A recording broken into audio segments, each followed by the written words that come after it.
বন্ধুরা, নাড়ু পছন্দ করে না এমন মানুষ খুব কমই আছে। আর এই নারকেলের নাড়ু তো আমি ভীষণ পছন্দ করি। আগে মা যখন বানাতো বা শাশুড়ি মা, আমি রেখে রেখেই খেতাম। এখন মা চলে গেছে, তো মাকে তো ভীষণ মিস করি। মা খুব সুন্দর নাড়ু বানাতো, আর আমার শাশুড়ি মাও ভালো বানায়। আর আমিও খুব সুন্দর প্রথমবার বানিয়েছি নারকেলের নাড়ু, গুড় দিয়ে আর চিনি অল্প দিয়েছি, তো দারুণ খেতে হয়েছিল। এই দেখো বন্ধুরা, আমি জীবনের প্রথমবার এই নাড়ু বানালাম।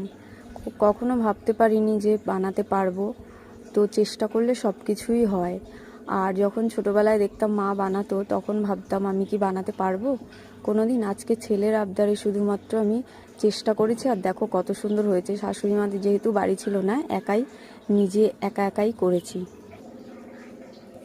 আর এই যে দেখো নাড়ুগুলো এখনও একটু গরম গরম আছে। গুড় বেশি দিয়েছি আর চিনি হালকা সামান্য দিয়েছি, অল্প, গুড়টাই বেশি দিয়েছি।